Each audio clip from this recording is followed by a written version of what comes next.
All right. So I just got installed a brand new Dirtcom TrailSwing and their Frontrunner Drop-Down table. This thing is pretty slick. I like it. Took them about, I don't know, 3 weeks to a month to get it to me from California, and I'm in Florida. And then a little bit longer for the table because they had that on back order.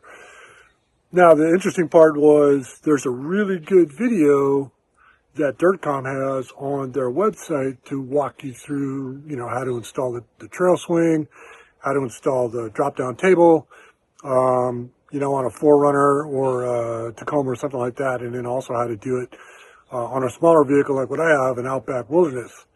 The downside is they've made some changes to the TrailSwing, which means the idea behind the video is good.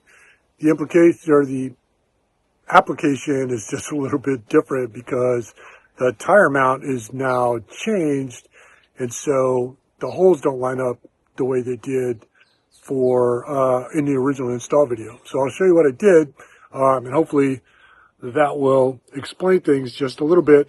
Let me see if I can get my camera to flip back around. So here we go, updated version of Dirtcom's TrailSwing. The biggest change is they put a flat plate right here. Previously this was open.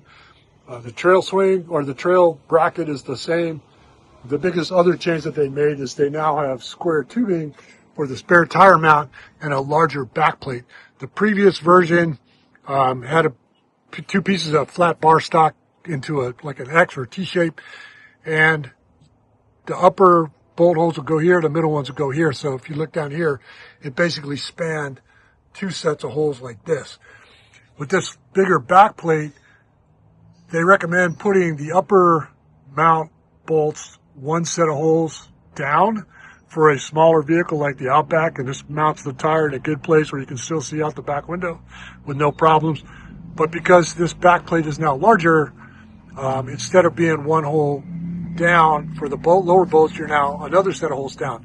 So this causes an issue when you try to mount the drop-down table, because instead of being up here and using the upper set of bolt holes here, you're now down one. That causes a spacing issue, but it's relatively simple after looking at it and understanding where all the bolt holes lined up. So mounted the lower bracket that Dirtcom provides for the drop-down table, one set of holes below the spare tire mount. Mount the upper bracket loosely in the top hole just like that. It's inverted just like the normal install video will tell you to do. The biggest change is where does everything line up inside the drop-down table. So if you look here, you open the drop-down table. This would be previously the lower set of bolt holes. And normally on the original install video, they said to put the upper bracket on the second set of holes from the top, or from this one, which would have made everything line up here, and this entire table would have shifted up.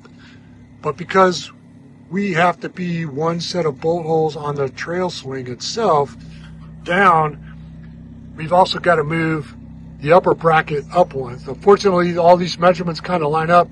Invert this upper bracket just like they tell you to do, put it in the top set of holes, put the upper mount for the bracket in the upper set of holes on the drop-down table, and everything else lines up. So it works pretty well. That extra bolt, that all-important bolt they tell you, fits right nicely if you have the trail bracket. It goes right through on this hole, mounts all the way through the trail bracket, and it really helps to tighten up the table. If you look, they tell you to shift everything over to one side or the other to get everything to line up with the trail bracket and all of that. I shifted one set of holes this way, which pushed the table towards the outside edge, I guess, the non-hinge edge of the TrailSwing, so everything kind of lines up, and it all lines up pretty well. So I hope that helps to kind of puzzle out how I mounted everything. The other thing I like about this is I have this OEM hitch, and Dirtcom is pretty much the only one that will allow you to mount that without having to do any kind of modifications, either to the mount itself on whatever swing out you're using, or having to bend any sheet metal underneath where the spare tire goes to have to make it fit so that anything else would fit. This all fits, no bending required. So for that reason alone, I really like it. But it's a solid piece of equipment, and I would highly recommend it. So hopefully this kind of helps you figure out how to mount this drop-down table on the updated Dirtcom TrailSwing if you are using, a smaller vehicle. I would assume the same basic setup would apply for a different, larger vehicle.